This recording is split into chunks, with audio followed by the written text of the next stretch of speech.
ഈശോ മിശിഹായിക്ക് സ്തുതിയായിരിക്കട്ടെ. യേശുവിൽ പ്രിയ സഹോദരങ്ങളെ, ഹെബ്രായ ലേഖനം 4-ാം അധ്യായത്തിൻ്റെ 12-ാമത്തെ തിരുവചനം ഇപ്രകാരം നമ്മോട് പറയുന്നു: ദൈവത്തിൻ്റെ വചനം സജീവവും ഊർജ്ജസ്വലവുമാണ്, ഇരുതലവാളിനേക്കാൾ മൂർച്ചയേറിയതുമാണ്. വളരെ വ്യക്തമായിട്ട് ദൈവത്തിൻ്റെ പരിശുദ്ധാത്മാവ് നമ്മളെ ഓർമ്മിപ്പിക്കുകയാണ്. ദൈവത്തിൻ്റെ വചനം സജീവമാണ്, ജീവനുള്ളതാണ്. ജീവനില്ലാത്ത മേഖലകളിൽ ജീവൻ തരുന്നതാണ് ദൈവത്തിൻ്റെ വചനം. തകർന്ന മേഖലകളിലേക്ക് ആ തകർച്ചയിൽ നിന്നും വിമോചനം നൽകുവാൻ സാധിക്കും ദൈവത്തിൻ്റെ വചനത്തിന്. രോഗം മൂലം നശിച്ച് ജീവൻ നഷ്ടപ്പെട്ട് കിടക്കുന്ന മേഖലകളിലേക്ക് ദൈവത്തിൻ്റെ വചനം കടന്നു വന്നാൽ അവിടെ ജീവനുണ്ടാകും.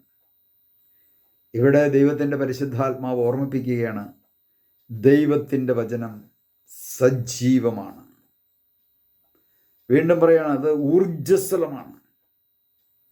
ഊർജ്ജസ്വലം, നല്ല ഊർജം തരുന്നതാണ്. നമ്മുടെ മനസ്സിന്, ശരീരത്തിന്, ആത്മാവിന്, ഭവനത്തിന്, ഭവനത്തിലുള്ളവർക്ക്, ഭൗതികമായ മേഖലകളിൽ, ജോലി മേഖലകളിൽ ഊർജം തരും. രോഗത്തിൻ്റെ മേഖലകളിൽ, തകർച്ചയുടെ മേഖലകളിൽ, പ്രശ്നങ്ങളിൻ്റെ മേഖലകളിൽ, പ്രതിസന്ധികളുടെ മേഖലകളിൽ, ഈ പ്രശ്നങ്ങളൊക്കെ എങ്ങനെയൊക്കെ അഭിമുഖീകരിക്കുമെന്ന് വിഷമിച്ച് നിൽക്കുന്ന സാഹചര്യങ്ങളിൽ എല്ലാം ഊർജം തരാൻ കഴിയുന്നതാണ് ദൈവത്തിൻ്റെ വചനം.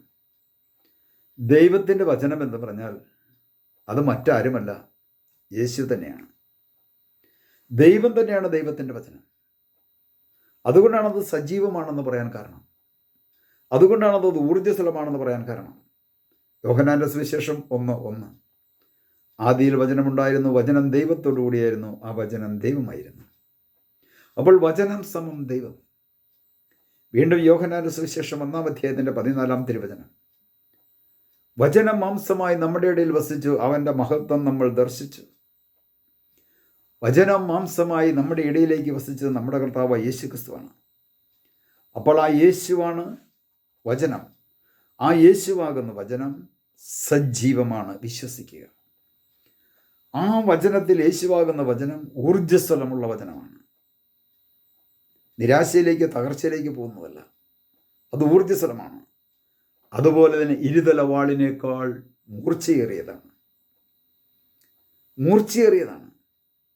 നമ്മുടെ ആത്മാവിലേക്ക് കടന്നു ചെന്ന് ഞങ്ങളുടെ വിചാരങ്ങളെയും ചിന്തകളെയും എല്ലാം വിവേചിച്ച് തരുവാൻ സാധിക്കുന്നതാണ് കർത്താവിൻ്റെ വചനം. അതുകൊണ്ട് പ്രിയ സഹോദരങ്ങളെ, വിശ്വസിക്കുക.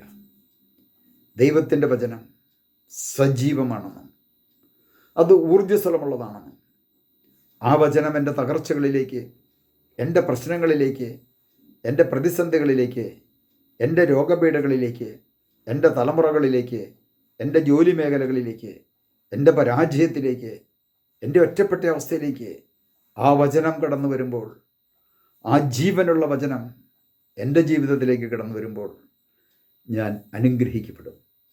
ഞാൻ ജീവനുള്ളതായി മാറും. അതുപോലെ എനിക്ക് ഊർജ്ജസ്വലമുള്ള വ്യക്തിയായി ഞാൻ മാറ്റപ്പെടും. കാരണം ദൈവം എന്നോട് കൂടെയുണ്ട്. നമുക്കൊരു നിമിഷം കർത്താവിനോട് പ്രാർത്ഥിക്കാം. കർത്താവേ, അങ്ങയുടെ വചനം സജീവമാണല്ലോ, അത് ഊർജ്ജസ്വലമുള്ളതാണല്ലോ, ഇരുതലവാളിനേക്കാൾ മൂർച്ചയേറിയതാണല്ലോ. എൻ്റെ തകർച്ചകളിലേക്കും പ്രശ്നങ്ങളിലേക്കും പ്രതിസന്ധികളിലേക്കും രോഗപീഠകളിലേക്കുമെല്ലാം അവിടുത്തെ വചനം കടന്നു വരുമ്പോൾ ആ മേഖലയെല്ലാം അനുഗ്രഹമായി മാറുമെന്ന് ഞങ്ങൾ ഓരോരുത്തരും വിശ്വസിക്കുന്നു. ഈ വിശ്വാസം ഞങ്ങൾ പ്രഖ്യാപിക്കുന്നു.